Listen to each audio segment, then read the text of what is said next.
Thank you so much. Good afternoon, everyone. It's really nice to see all of you outside of the tiles. I think that we've only seen each other like in passing, but to be in a large group like this, so this is very exciting. Today, it is my honor to introduce Dr. Angela Acosta. Dr. Angela Acosta works to bridge the fields of leadership, social justice, and mindfulness. As a member of the 500 Years of Inequality Project, he designed the Contemplating 400 Years of Inequality experience to support communities with understanding structural inequality through a mindfulness-based and contemplative approach. Angel is a proud first-generation Dominican American and graduate of SUNY Plattsburgh. He completed his doctorate in education in curriculum and teaching department at the Teachers College, Columbia University. He's currently the director of the Garrison Institute and Fellowship Program. He also serves as the creative director at the NYC Healing Collective, a community initiative creating work and insight at the intersection of healing, wellness, and societal transformation. Today, Dr. Angela Acosta will be guiding us through an interactive experience to create an affirming and generative space for us to process this difficult point in our history and to cultivate a sense of thriving through our community. You will also be exposed to research and theoretical frameworks that inform this unique approach to social justice oriented and healing-centered professional development. Ultimately, you will gain an evidence-based understanding of how to foster connection and healing in your classroom and community settings. So again, it is my pleasure to introduce Dr. Angela Acosta. Angel, the floor is yours. Yes. Thank you so much. Thank you so much for that introduction. Can you hear me? Thumbs up? Thumbs up? Yeah, we've been living on WebEx and Zoom and all these different platforms for some time now, and we're now getting used to this hybrid version. So I just want to thank everybody who's here in the sense of this virtual room, and here in the sense of all the multiple rooms across campus that have been made available. So it's just good to see you all. I wish I was in person, but we know that the conditions that are at hand aren't necessarily in place for us to do that. So just wanted to begin by acknowledging you all and thanking you. I come to you with somewhat of a heavy heart, but also with a level of excitement as well in terms of what's happening in the field of education, but also in the broader political and global standpoint in terms of just what's unfolding before us. I want to begin by making some relatively large statements that I think you may resonate with. First of all, I want to say that we as a human species have never been in this point before. I need you to sit with that for a moment. I think the pandemic has been so intense in terms of the amount of information that we've been forced to process, whether to wear masks, whether to get vaccinated, how close to be to our relatives. Is there toilet paper in the supermarket? And let's not even discuss the digital pivot that many of us have had to engage in, to teach, and to even be in relationship to our family. I come from a really big Dominican family, so you all know, those of you who know Dominicans, we like to dance. So I haven't held somebody's hands to dance in about 2 years. I need it. I need dance. I need some salsa in my life. I need some bachata in my life. And just a quick joke, when I first Zoomed with my grandmother, Dominican grandma, she's like 95. I called her and she's like, where are you? I was like, Grandma, you wanna just push back? You don't need to do that. You don't need to, you don't need to put your face on the screen. Relax. So, just trying to find joy in this moment, lightheartedness in the fact that we are indeed in one of the most transformative times in human history. I mean, and I want you to think about this. Never before, as a species, I mean, those of you who are historians out there, we can debate this. I'm sure there have been historical junctures in our species that have been very intense, challenging. I mean, the Great Depression. I mean, even the previous pandemic in 1908, the Spanish flu, that was intense. I mean, could you imagine in 1918 a pandemic swooping over and you don't have Zoom? You don't have WebEx? You don't have the incredible infrastructure of our modern technology to connect us? That would have been difficult. So my point, that we, on the one hand, face an international health crisis that unfortunately cost the lives of hundreds and hundreds of thousands. May they rest in peace. And those of you who have lost someone, anyone in your close or your immediate circle, I just want to send you my condolences. So what does it mean for us to be in this moment in human history where, on the one hand, we have this health crisis, and at the same time, we have the capacity and the technological power that we have never had before. In just one device, I could talk to somebody in Zimbabwe, in New Zealand. In just one device, I can access satellites that give me GPS positioning, that connect me to artificial intelligence.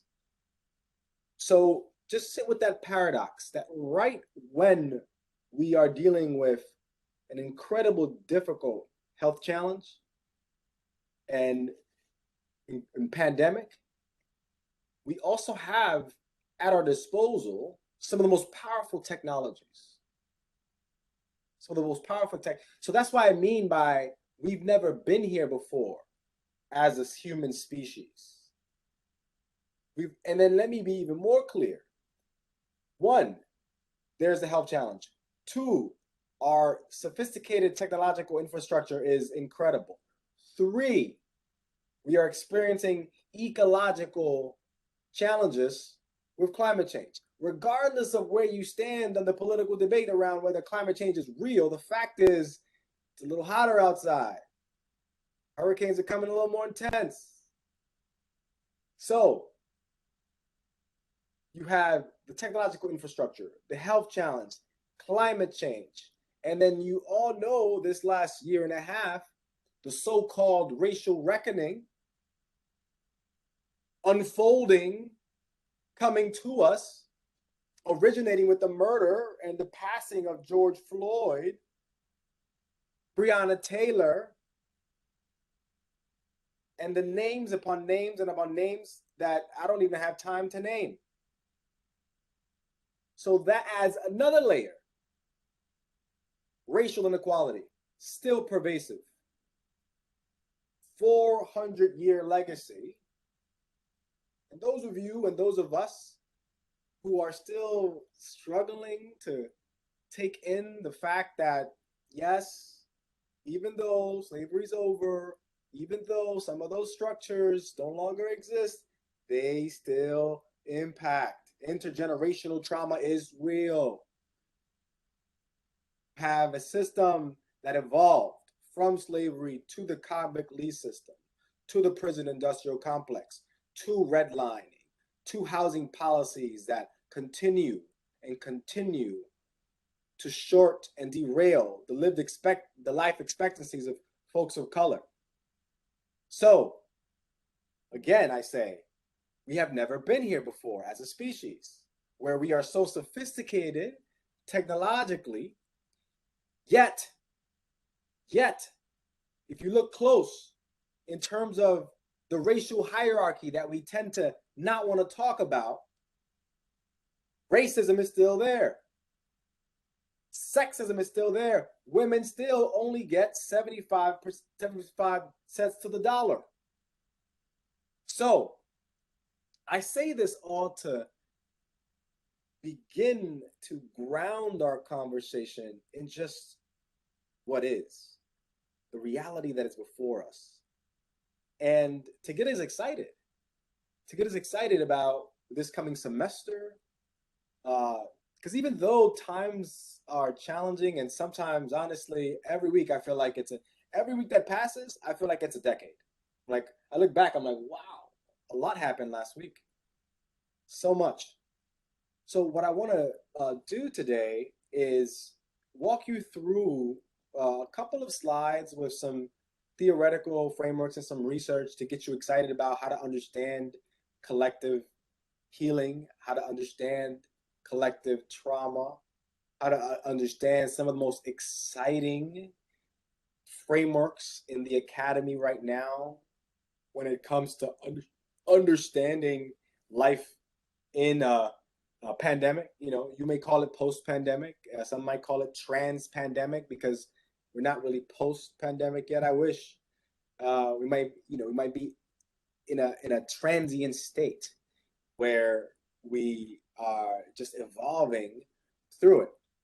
So if you would humor me, I'm going to share my screen in a couple of moments, and I'm going to invite you to participate in a Mentimeter. So you'll use your phones to contribute, and this will start the interactive portion of our time together. And I really hope to have fun. Although I do have a doctorate in education from Columbia, I am proud of that. You know, I'm the first in my family to go to college, to graduate from high school, and first to receive a doctorate degree. So I'm excited. I'm excited about that. However, I really want to talk to you, channeling the oral tradition. You know, the oral tradition. You see, in particular Northwest Africa, there are these persons called griots, and griots would carry the oral tradition and share stories and get the community together. So today I show up today as really a griot with a doctorate, a modern day griot with a doctorate. So I'm going to share my screen, and I'm going to invite you to participate. And you could also, I'm going to invite you to just bear with me. Give me 1 second. Yes.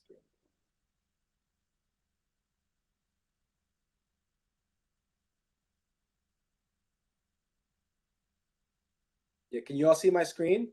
Yeah, thumbs up.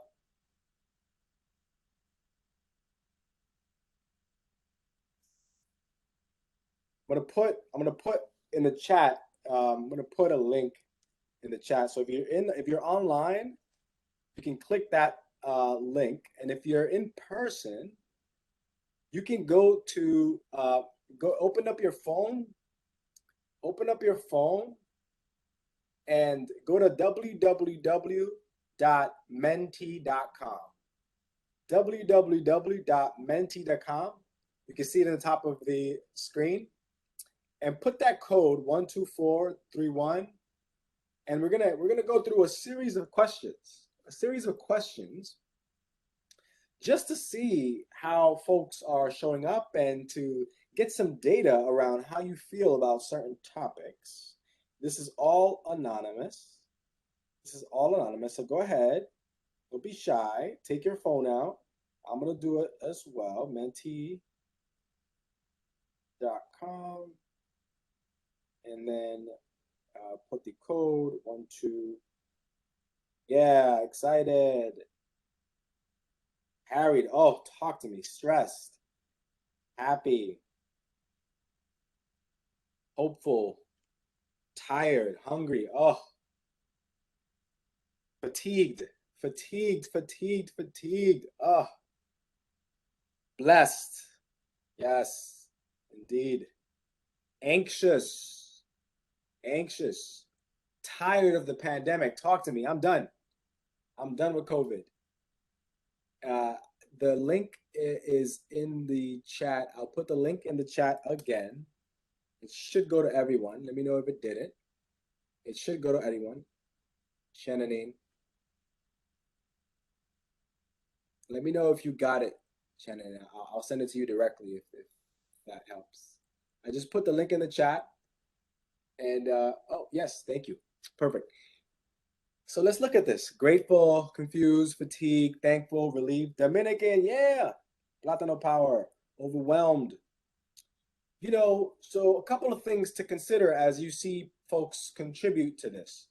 On the one hand, this is a great way to open up class with your students.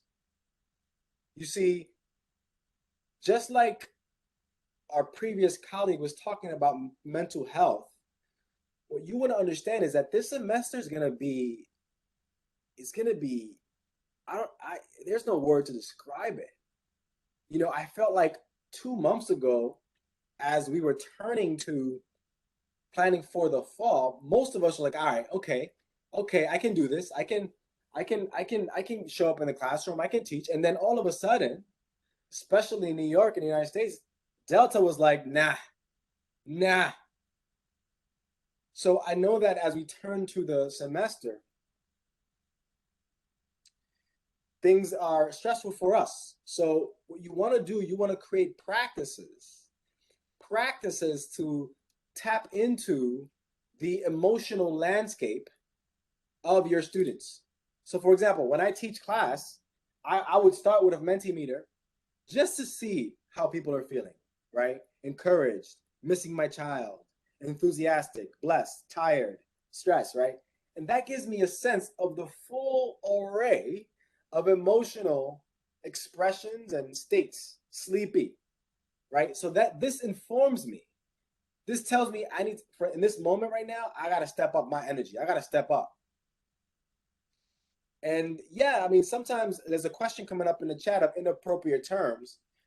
In fact, in this platform, Menti, you can actually set it up where the software recognizes inappropriate terms and won't allow them to be posted. Won't allow them. So just know that this. So yes, sometimes inappropriate terms come up, but that's part of the conversation. If somebody says an inappropriate term, that's interesting. But you could also set the settings to not allow that. Now, what are you carrying? Let's see, is there, like, for example, I'm still carrying what's happening in Afghanistan. I'm still carrying what's happening. I'm still carrying what happened in January 6th with the insurrection in the Capitol. I have not processed that properly. That was disrespectful. That was white supremacy at its lowest point. I'm still processing how in my family, people are struggling to make sense of whether to get the vaccine or not. And I'm still struggling with the fact that, oh, Haiti, talk to me. Thinking about Haiti and the earthquake and just sending so much energy to the Haitian people as they recover from that, right? So it reinforces my point, my friends. We have never been here before as a species where we have access to so much information. And on a drop of a moment, our hearts are filled with the realities and the conditions of people who live 4,000 miles away in Afghanistan, not too far in Haiti. So in a sense, this is a big thought. In a sense, we are being pushed by social forces to evolve as a species. To evolve as a species. That's a big point. We may come back to it later. Now, I want to go to the next. Survey. Now, check this out. Think about your random work week. Think about a work week. It could be this week, it could be last week, it could be any work week. Which one of these do you tend to feel most? Emotional exhaustion, lack of recognition from your superiors, maybe, a reduced sense of personal satisfaction, right? So like if you're a professor or if you're an administrator in the audience and you're just not feeling it anymore, or your heart's not in it, and the pandemic will do it to you. Anybody who's gone through the pandemic and has not questioned their vocation, it's a difficult time, to do, especially the work that we do. We're in the human services. We're educators. We're trying to support students, especially your students who may come in with more needs. So I share this question, this interactive question, and the reality is that I'm forcing you to pick one. I'm forcing you to pick one. But what you want to understand is that we tend to feel these at different points. And guess what?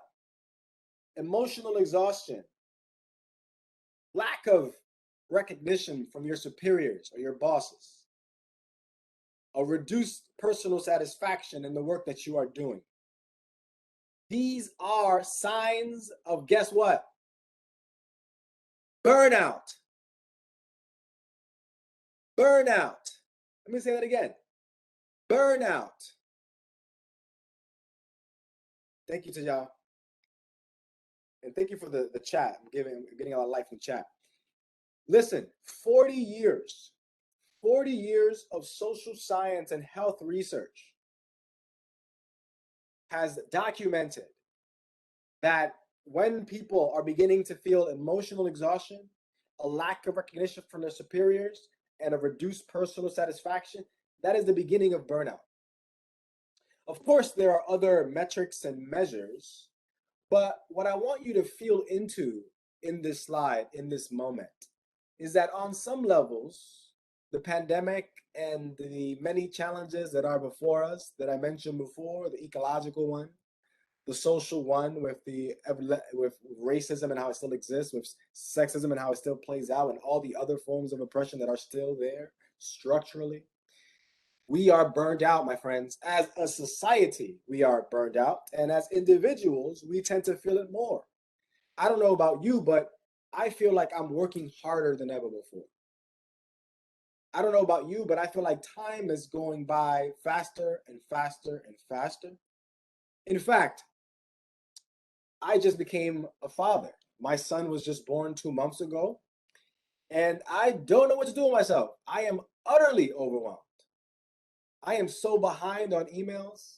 I am so behind on that's emotion. I can't even, thank you for the congratulations. So as parents, as educators and administrators who are parents, that's another added load, right? What I want to begin to turn to now is that burnout is real, but burnout is not the end of the. Oftentimes we think about burnout, it's like, oh my God, I'm burning out. Yes. What I want, I'm gonna share some research later, and I'm gonna share some practices later.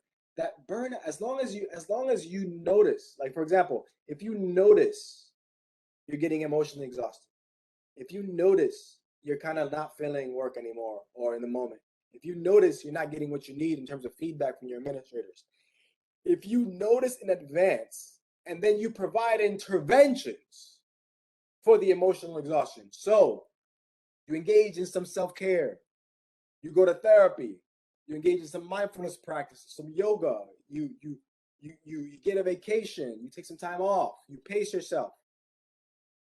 The reduced personal satisfaction, you start to have conversations with colleagues and friends about why you got into this job in the first place. You see, when you have a reduced sense of personal satisfaction, a lot of it is because you're losing your connection to your original purpose. your original purpose of the work you were doing. So yes, burnout is real. Yes, burnout is true, but that you really want to see it as burnout cycles. So you gotta go in and out of burnout. There's no way that we can live in this society and not be burnt out. So what I want to do today is shift your perspective around burnout.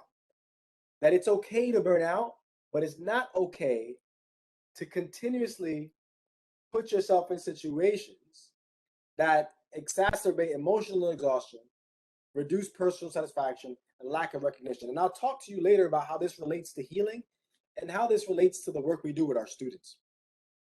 And as we can see, most of us are in the emotional exhaustion range. All right. Last question, second to last question.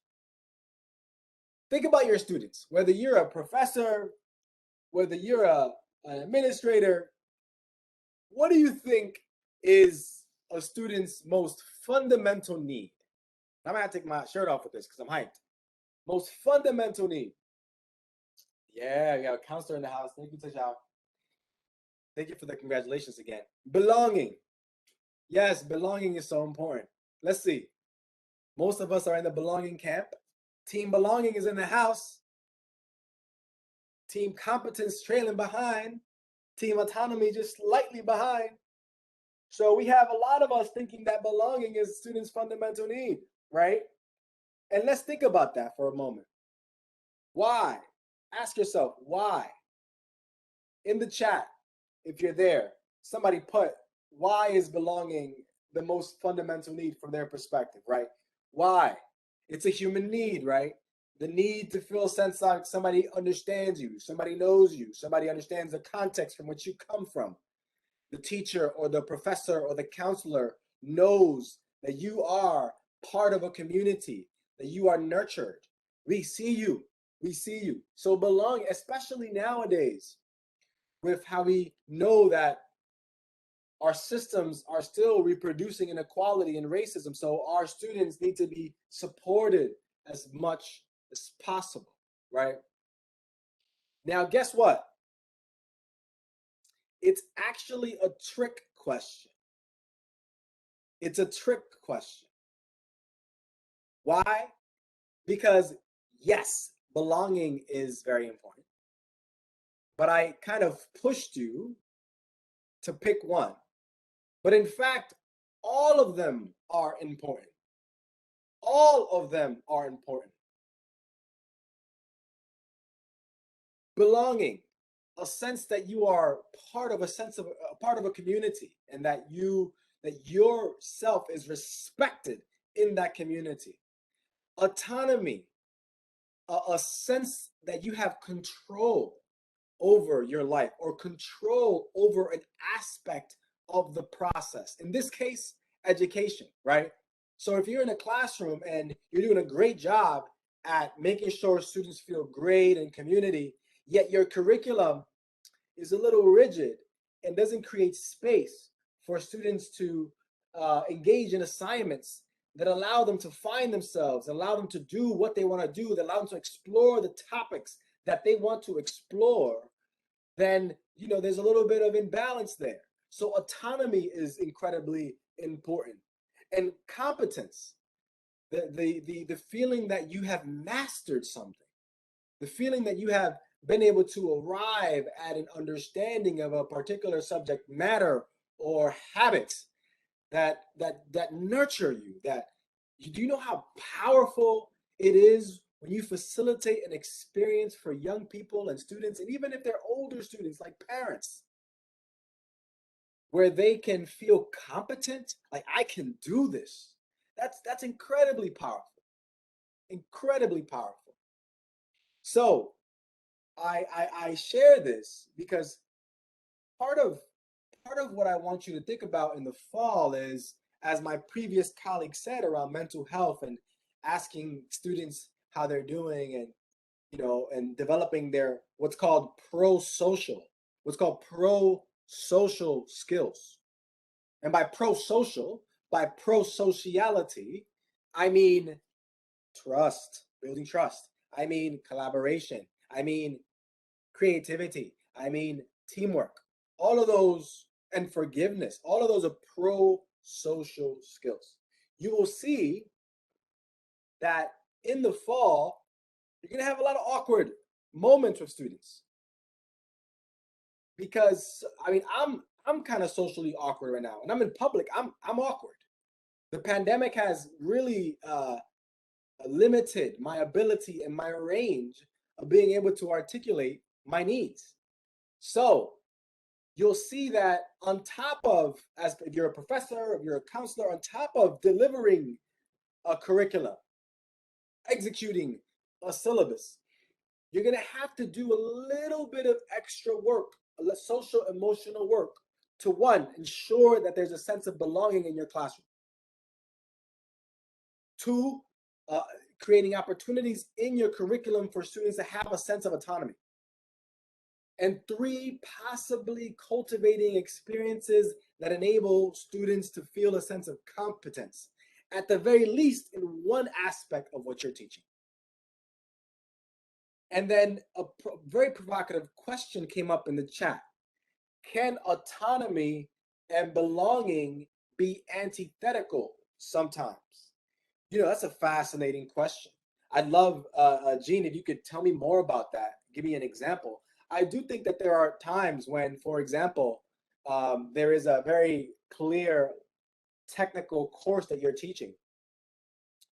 And, you know, you want to create a sense of community where everybody belongs and everybody has a sense of kind of community, but there's a time pressure. Like, I don't have time to really give you that autonomy. I don't have time to create exercises and assignments that allow you to find your sense of it. So that's one possible example. But yeah, very provocative question. How oftentimes autonomy and belonging are antithetical.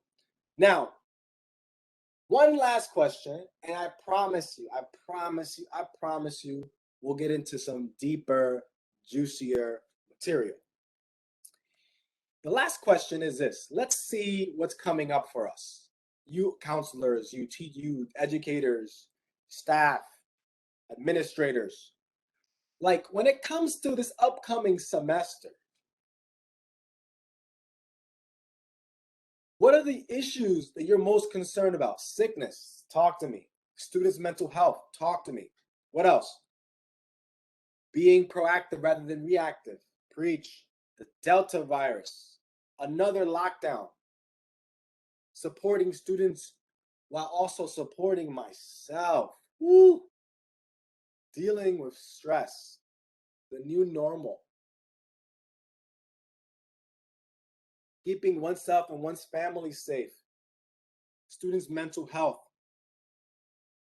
You know, keeping enthusiasm for learning. Active shooter situation, that's still very real.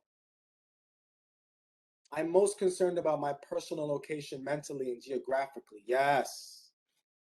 My children's school closing again, and the difficulty of finding childcare, and as you're finding childcare, navigating you teaching, and what a year. My point, we have never been here before as a human species. Some of you right now, wherever you are, whether you're online or whether you're in one of the rooms, you've never been stretched this much. I've never been stretched this much in my life. Relearning my body language. Thank you. I'm so awkward in public. Anybody gets near me, I'm like, step back. Especially if I have my baby. Step back. Yes, he's cute. Step back. Mental and physical, emotional health. Teaching on the ground and dealing with COVID exposure. You see, that's a big one. That's a big one for those of you going back into the classroom. Balancing one's full-time position. Underpaid. Hoping I don't quit. This is real, folks. I didn't come here to give you some keynote that would not touch on the deep conscious and subconscious material that we are all wrestling with. I'm so looking forward to the future of post-pandemic. Making sure elderly parents stay healthy. Honestly, that one hits me hard. I haven't seen my grandma in 2 months. I haven't been touched by my grandmother 2 months. You know, this is what I mean by we have never been here before. The world burning and drowning simultaneously due to climate change, right? Dealing with what's called climate grief. Climate grief. We define that as the unacknowledged or under-acknowledged feeling that many of us having as we're beginning to become more and more aware of how our planet is really being challenged by human activity. That is real too. So I just want to give us an opportunity to take a deep breath. So just take a deep breath for me. I'm going to stop sharing my screen. And for those of you who have your videos on, feel free to turn your video off if you'd like. For those of you who are in person, you know, sometimes meditating or engaging in mindfulness practice in public can be a little awkward. I'm inviting you to trust me for a moment. That was a warm-up. All of that was a warm-up. We explored a lot in just 46 minutes. We're not even done yet. So I want to just slow down. Slow down.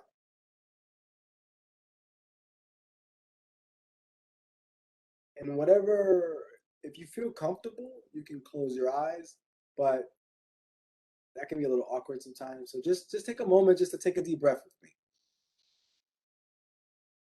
Just take a deep breath. See if you can slow down enough where you can feel the incredible body you have and how intelligent it is as it breathes on its own. See if you can slow down enough and you could even sense your heartbeat bumping up against your rib cage. You can just feel it. Taking another deep breath with me. You see, this fall is gonna force you and push you to find moments of ease. Okay? We just processed a lot. I walk you through a lot, and then I just slowed you down. Relax. Slow us down. You will do the same thing to your body this fall. You will do the same thing to your body. I'm doing it to myself right now. Relax.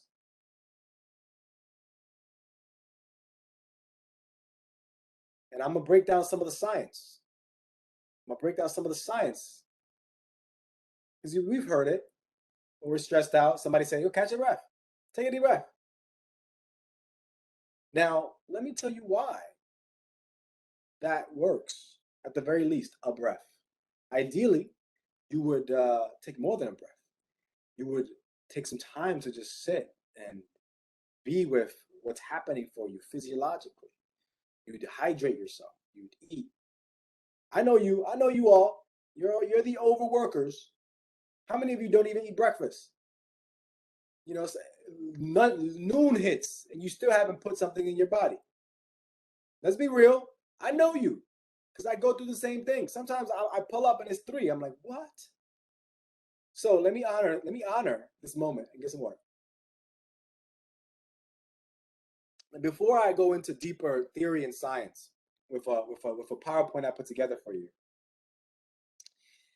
when that moment we shifted from all of us dumping our issues and concerns, and I was reading it to you, you could even feel your body kind of tightening up and reading like the fears, the concerns. When I shifted you slowly, and even if you didn't participate, and I said, "Yo, slow down," the body in that moment engaged in activating what's called the parasympathetic system. Okay, that's the power. Whenever, and I see in the chat that folks are saying that their word for the year is ease. I like that. Can I borrow that? Can I borrow that? The word of the year is ease. Yeah, thank you, Tajal. You know, my word last year was manifest, and then I think it was integration, and now I think I'm a bite off of you, ease. I'm gonna tell my wife that. You know, when we shift, when we slow down, when we engage in mindfulness practice, when we engage in slower rhythms of our body, we tap into our parasympathetic system, which is part of our nervous system that allows us to feel at ease, right? And technically, what happens is that we breathe deeply. And when we take deep breaths, my friends, there's this nerve called the vagus nerve, V-A-G-U-S, V-A-G-U-S, vagus nerve. It runs from the brainstem, right back here, it runs from the brainstem down the spinal cord, oftentimes wrapping its nerve endings around the vital organs. And that nerve, when we breathe deeply, especially do mindfulness practice, guess what? We massage the vagus nerve. And in that massage, we activate the parasympathetic system, creating a sense of ease. Now, let me be real. It's not like the semester is going to come and we're going to experience difficult moments and you're going to be like, give me a second, let me breathe. Give me a second, let me breathe. And, and it's going to be a solved solution, a solved problem. But rather, that as you're experiencing difficulty throughout the semester, burnout, student with needs, beef and trauma with administrators, because you know higher education gets dramatic, that you channel the power and the infrastructure, the physiological infrastructure of your body to ground yourself, right? So, and this can work across the board with students, with your partner. You know, with my wife, when we're getting into something heated, I'm like, you know, I'm breathing. I'm breathing because I want to make sure that I'm responding from the parasympathetic system. Because let me break down one more thing before I transition. Because the opposite of that system is the sympathetic system. And the sympathetic system is part of our nervous system that is connected to our older part of the brain. They call it the reptilian part of the brain. It's back here. And guess what that system does? It activates our fight, our flight, or freeze response. So, but guess what? In a pandemic, all of us right now are are responding from our sympathetic response. We're more irritable. We're more edgy. The increased level of uncertainty in society increases the elevated stress and cortisol in our bodies. So what I want to say to you is that right now, most of us are in that space where we're ready to pop off. Talk to me, going from 0 to 100 real quick. And you know our students. So what I want to say is that the way you tamp down the sympathetic system is to activate the parasympathetic system. And that's why mindfulness, and that's why slowing down helps to, on the one hand, reduce stress, but also reduce the reactivity that can come. So enough science. I might go back into some more science later, but let me show you a little PowerPoint with some deeper framings. Give me 1 second. Any from the people in the chat, as I pull up the PowerPoint, any questions so far about what I said? And also, we can take some questions from folks in the banquet room and in room 203. I see you. Anybody have a question? You can put it in the chat. And for those of you who are helping me in person, If there's anybody in the room who wants to ask a question right now, let's get some questions. So as I pull this up, let me get a couple questions. Anybody in the chat have a question or a thought they want to share?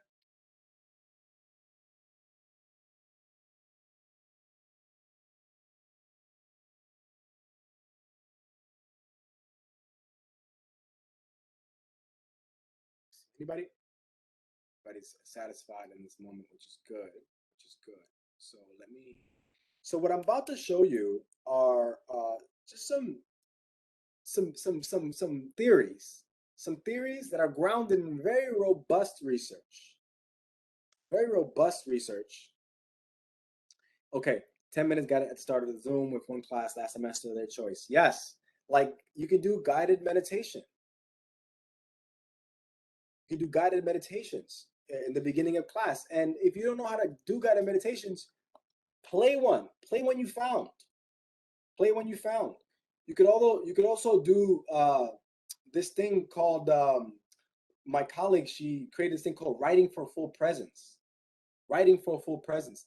The first thing you do when you get to class and everybody's there, all right, everybody, we're gonna spend 5 minutes. I want you to just write for 5 minutes what's in your mind. Just what's getting in the way of you being fully present throughout this class.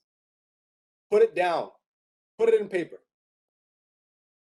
And that gives students an opportunity to just share in paper. And if you feel comfortable and you have the bandwidth and the skill set, you can even facilitate a conversation around what came up for students. I've been in situations where I've said to everybody after that, hey, who would like to read what they wrote? Or who would like to share what they wrote? And oh my God, that brings up so much for students. Let me see. So much good stuff is coming up in the chat. 1 second, I'm almost there.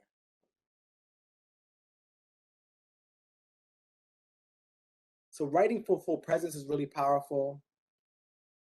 I'm having just a little bit of good technical difficulty, which is good. We'll handle it. The Chopra Center, very powerful. Very powerful.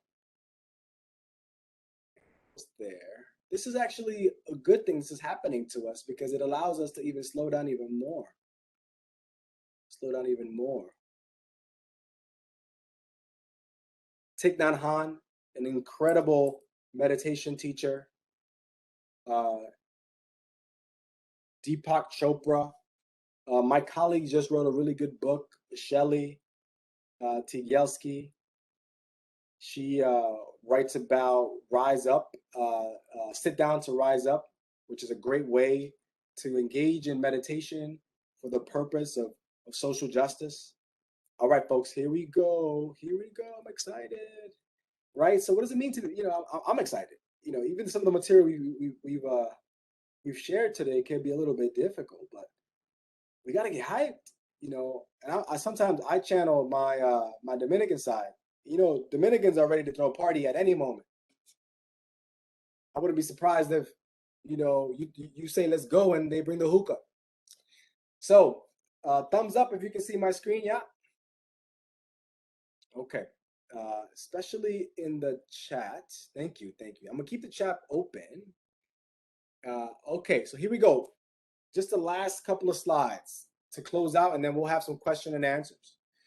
So as I said in the beginning of this talk, that we are in a time in human history where things are turbulent. We're flying through turbulence. But just because we're going through turbulence doesn't mean we can't fly through it. So we need to develop the skills and the capacities to navigate this moment, this tumultuous moment. And part of what I'll talk to you about today is how to really develop a level of what's called contemplative-based resilience. My research really looks at the last 100 years of educational approaches. And what in my work, I've identified as the restorative and healing centered turn and paradigm in education. And what I mean by that is that in my work, I've noticed that over the last 100 or so years, there has been evidence that the way we engage in education in certain areas is it has had a holistic and healing centered perspective.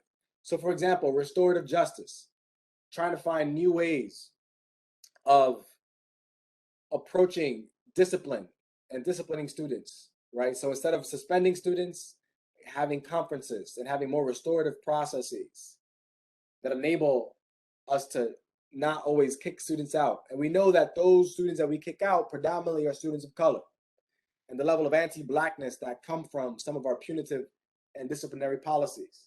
Social emotional learning, learning how to regulate one's emotion, learning how to articulate one's emotion. Let's keep it real.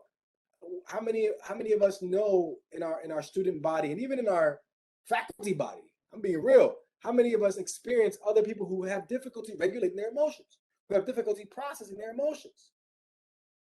So, and that on top of trauma-informed practices, so understanding the impact of trauma on the body, on the brain, and on communities is part of this paradigm. And also what I mentioned about our ecological challenges, that we need to find equilibrium with Mother Earth. So that is part of the restorative term. And then lastly, contemplative science and the mindfulness movement.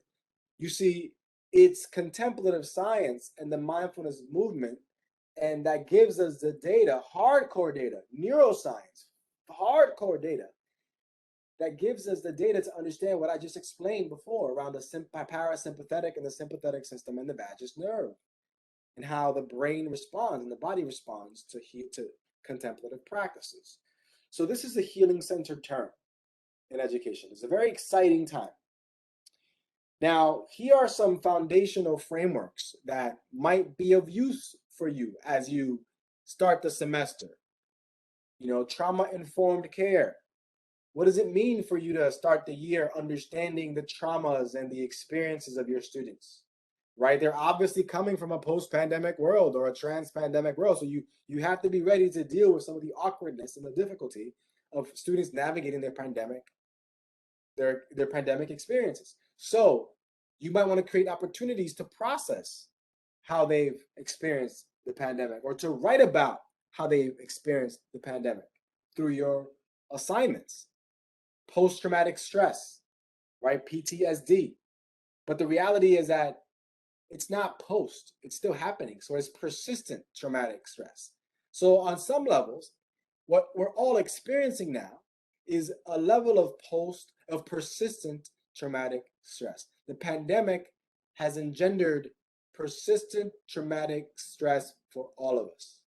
I can't go out of my house without making all kinds of decisions around which mask to wear, gloves or not, Lysol on deck, hand sanitizer, all kinds of stuff. That is a trauma response. It's a survival mechanism, but it's also a trauma response. Now, we know that PTSD and all these different diagnoses, they're very focused on the individual.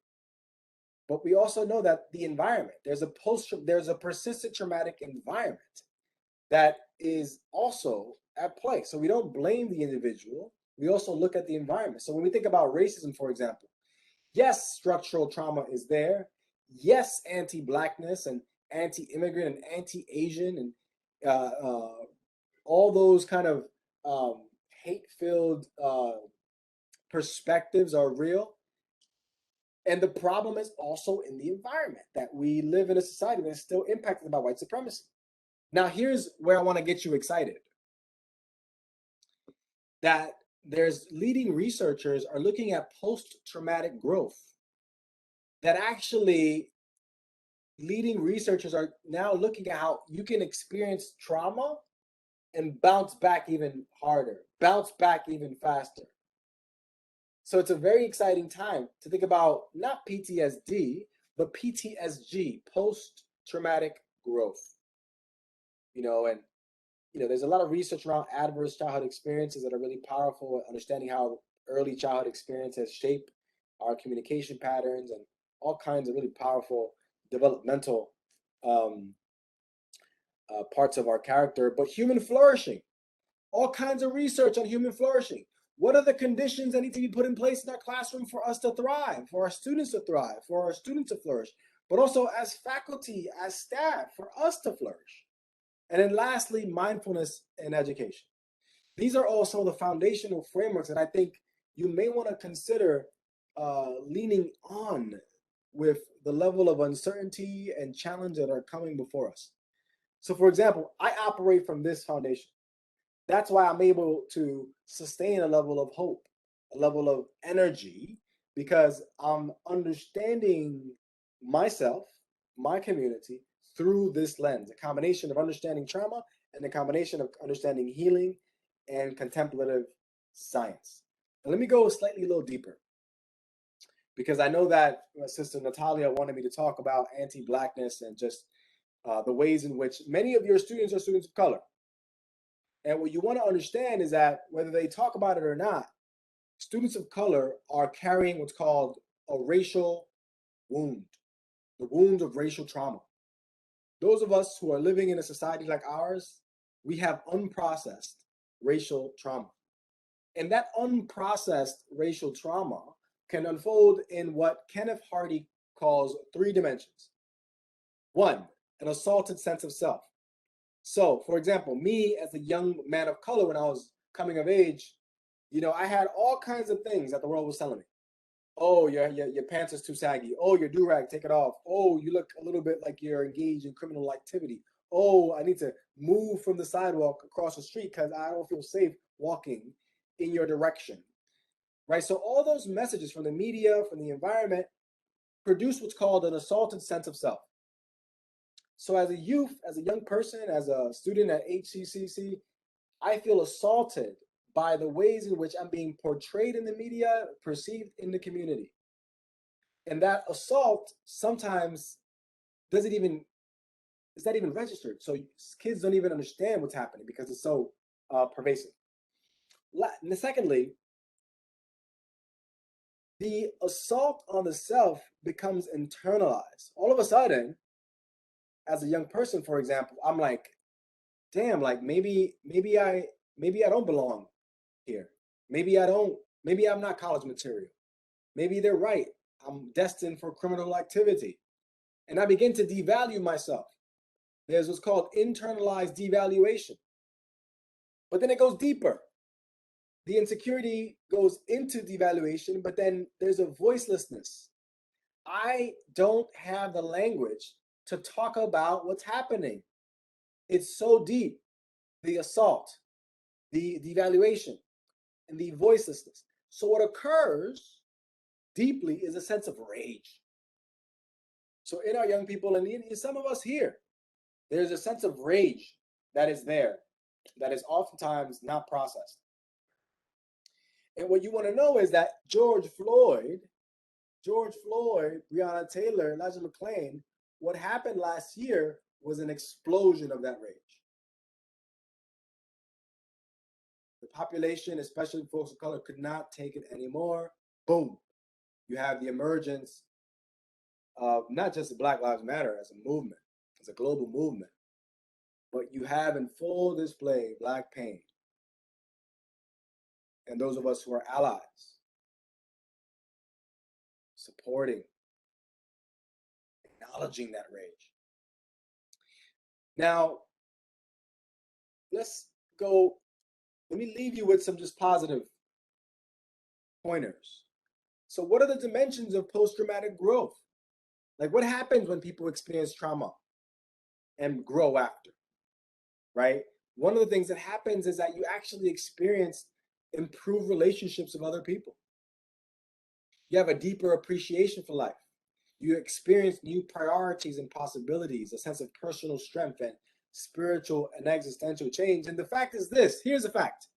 You all have experienced this.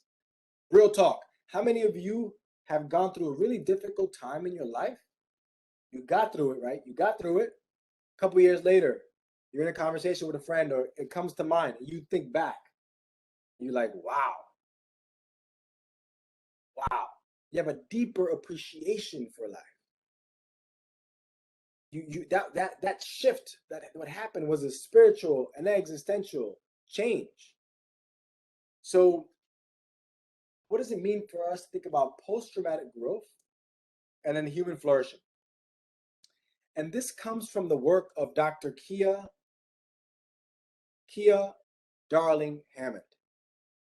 She looked at comprehensive work around what are the conditions for human beings to flourish. And she says that first of all, you have to have a sense of community. You have to be part of a group, a constellation of people who know you, appreciate you, and acknowledge you. So community is so key for thriving. Selfhood meaning that you are in a community and you can be your full authentic self.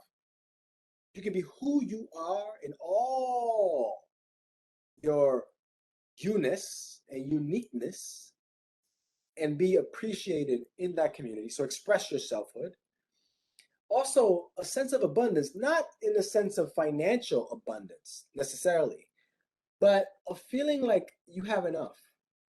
You see, some of our students have a scarcity mentality, and oftentimes that impacts their sense of flourishing and their sense of thriving. Pleasure, like, is there joy, right? In this presentation today, sure, I'm delivering a talk, but I want to experience joy. I want to have fun doing this. So I've experienced pleasure engaging the chat, engaging all of you, articulating my thoughts, right? So can you find joy and pleasure in the work? Relief, even if it's temporary. You know, people tend to thrive when they experience even just small moments of relief, small moments of rest, small moments of being able to escape the pressure in a given system. And then lastly, the composite, meaning that there's a sixth dimension, is just being.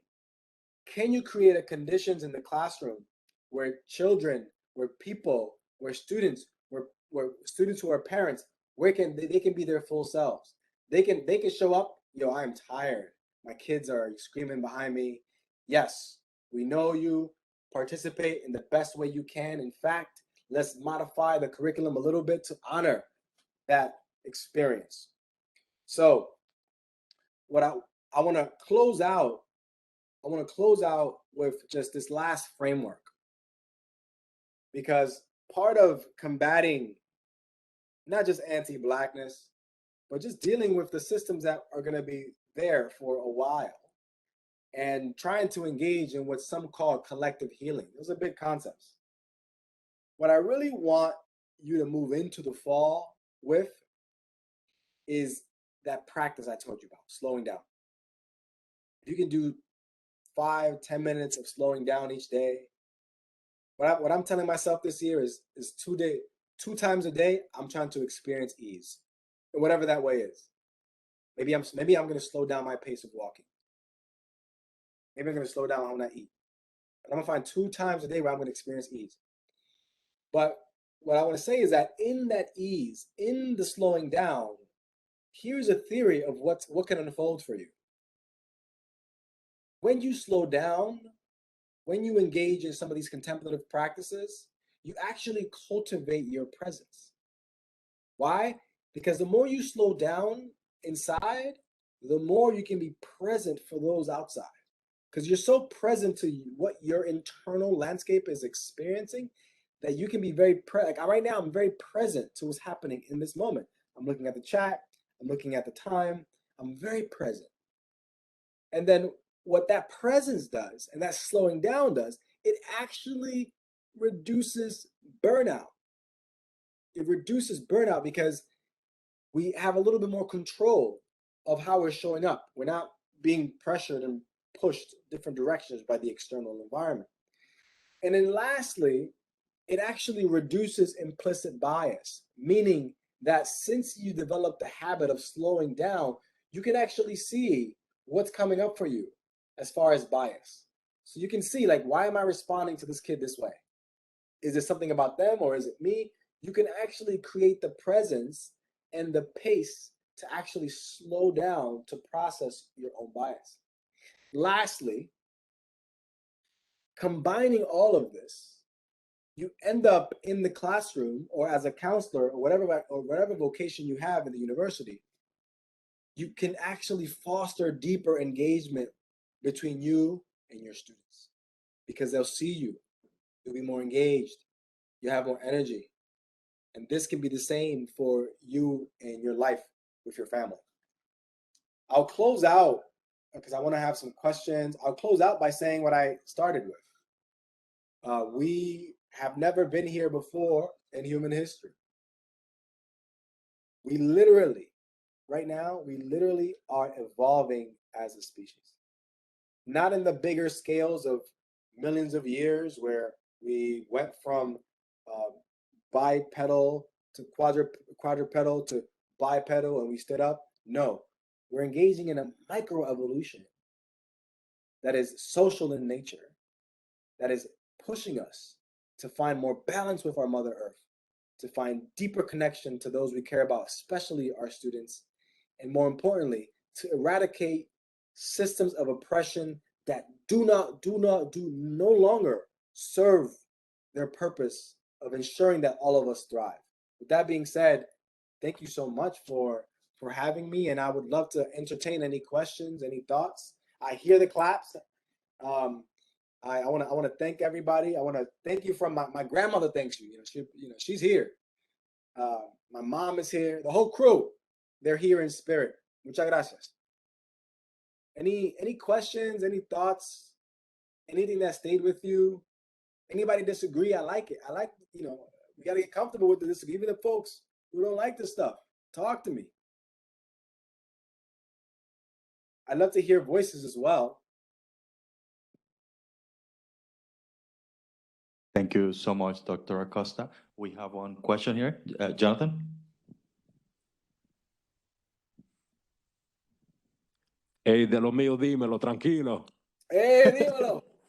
We're here. Dominicano, baby. One thing that I really enjoyed was when you broke down the different PTSs, because you always think PTSD, but PTSG, that was new for me because, I mean, I experienced it, but I didn't know that there's actually a term for it, where it's like post-traumatic stress growth, right? Like I've been, obviously being a male of color, like I've been through my trauma, I've been through my, my different situations or whatever, and I've grown from them, but I just still always refer to it as PTSD. But the fact that you said it's PTSG, I think that for me opens up a new lens as to how to look at that experience for myself. So that was real deep for me. Yeah, man, I appreciate you.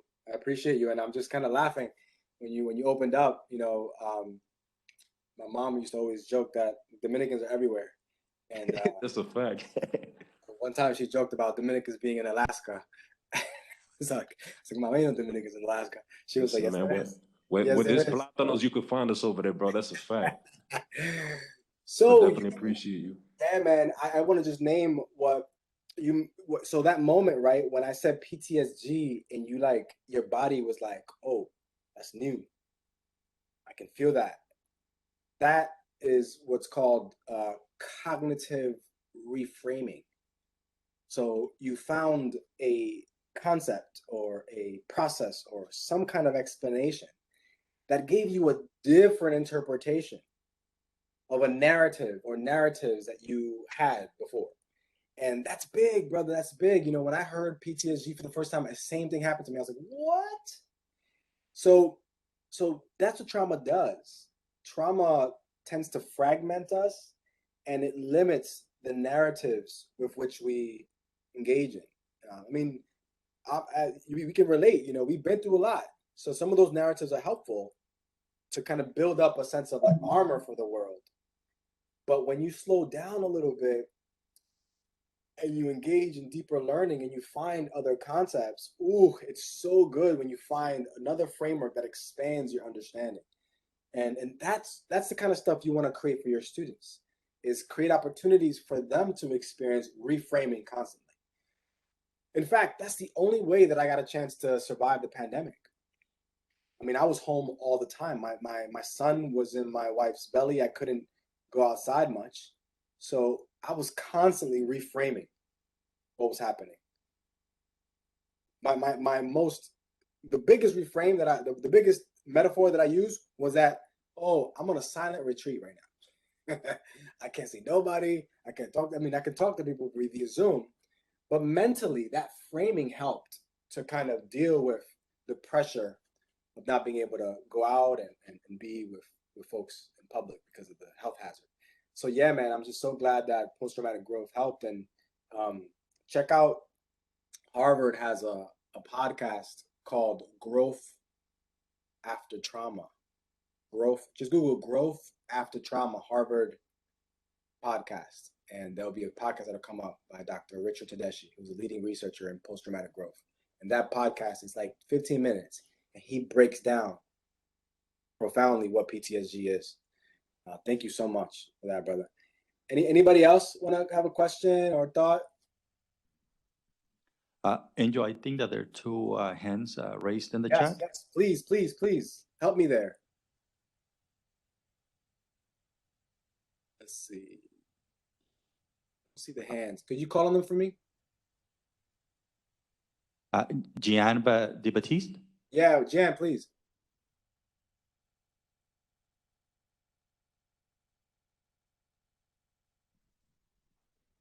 Hey, Jean, are you there, Baptiste? Oh, I can't. Oh, she can't unmute herself.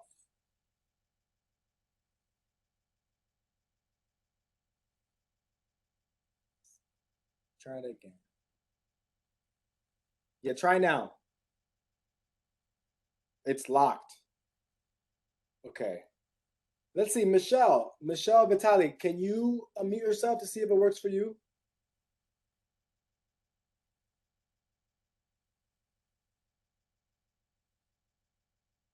Yeah, they're locked. Yeah, they're locked. So IT, hook it up. Maybe put the question or comment in the chat. Can you hear me? There we go. All right, well, this is because I'm at the north. I'm at 203. We have a staff member who has a question. Yeah, go ahead, and then IT, if you can help Michelle and Jean, please. First off, thank you very much. I appreciated very much a lot of what you said. I think that what has come out of the pandemic and we're still going through this less than stable time, is that it's okay to be uncomfortable, and it doesn't feel good all the time to be uncomfortable, but it allows me to grow. It forces me to grow, and it forces me to take the time to look at something differently. And that's been very, very informative and very, very important to just getting myself through all this, let alone people that depend upon me. So it's really not a question, it's just, it was just when you said cognitive reframing, I just went, boing, that's what this has been for me, because yes, I've had my meltdown days. I think everybody has. Thank you for addressing all of this in a very engaging, fun, relaxing, and meaningful way. Yeah, what's your name? Lisa Bogart. Lisa, thank you so much for that, and another way to say what you just said, which is so powerful and affirming, what you want to know mainly about trauma, and this kind of talks about the question that Michelle asked around what's the best way to help people who is supporting people who are experiencing trauma, either in the classroom or outside. Even before the field of psychology emerged, if you just look at in Dominican culture in particular, any culture, there's always the mechanism for sense making. So making sense of the world, right? people talk, people connect. So just creating constant opportunities to make sense. So how are you making sense this moment? So you can create opportunities for your students to make sense of what's happening for them. So for example, one practice that is really helpful, this tends to be more for like K through 12, but I think it helps as well in the higher education setting. Yes, this is the box. Is to ask students what's coming up for them, and having them discuss that, because in knowing what's coming up for them, you give them the opportunity to make sense of it together in public, and that's huge. That's huge. So just thank you so much for that. Did Nora, did you have a question, Nora?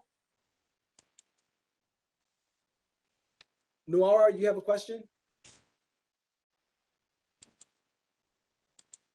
So I'm gonna go deeper into Michelle's question about the best way to ease folks. You know, what I really want to recommend for those of you who are teaching next semester or who are going to campus, develop some kind of morning grounding ritual. You may have it already. I know you might have your little café bustelo and your little pan con queso, whatever it is. Figure it out and just get up like just 10 minutes earlier. Give yourself 10 minutes, whether it's having your coffee or even like when you're sitting in the car, just give yourself 10 minutes to really ground yourself, and then head to campus, and then head to the classroom, and then head to the office. Or if you're teaching online, before you start the online class, just center yourself. That's the most powerful thing we can do to help others who have trauma and who are experiencing, is to be so grounded that they feel, one, a sense of safety, two, a sense of safety that transcends the moment, right? So when you're grounded with people who are experiencing a lot, subconsciously, they connect with you as a pillar of safety. Like think about, and I'll end by saying this.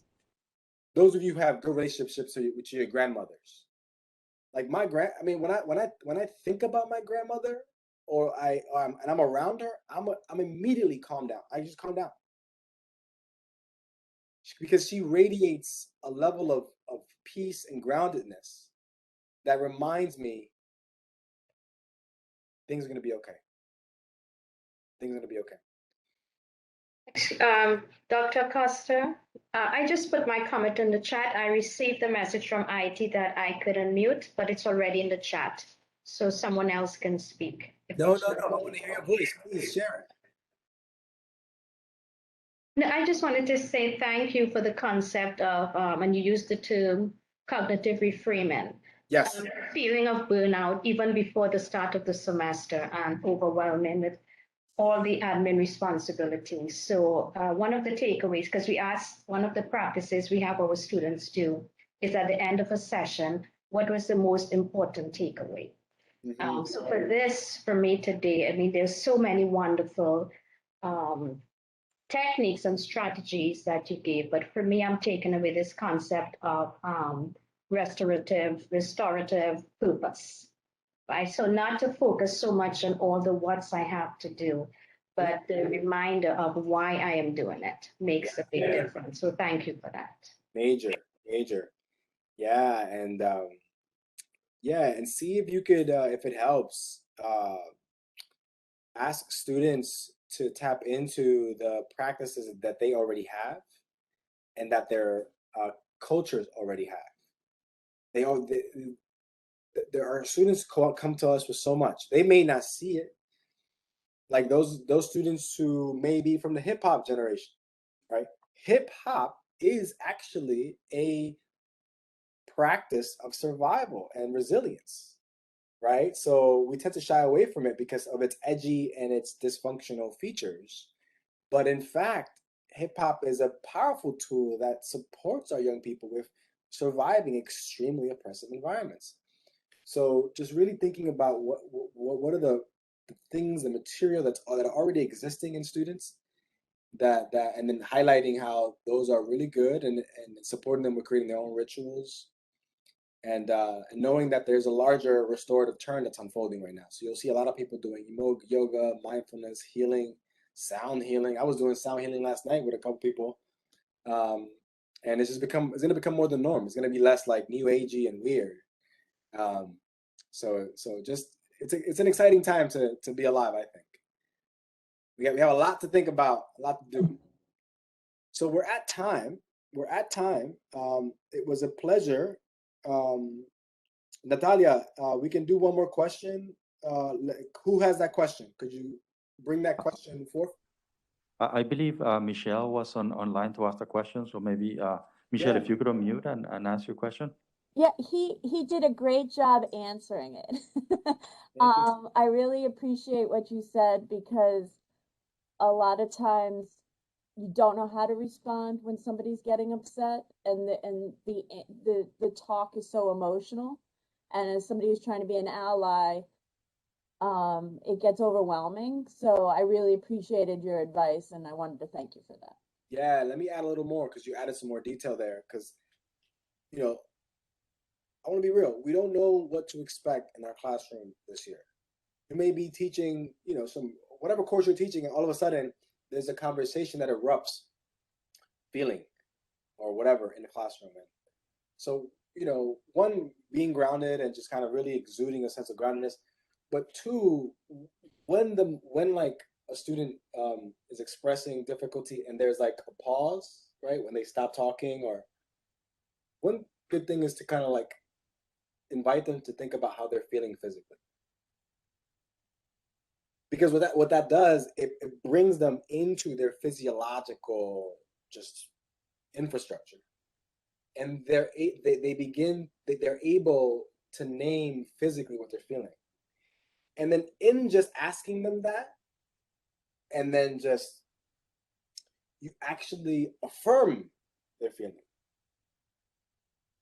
You affirm them. So just like really just finding time to invite them to think about what they're feeling physiologically, and then, if appropriate, repeating parts of what they said. So those are two little subtle things you can do. And then lastly, for you, being very careful that this is their trauma. This is their work, not yours.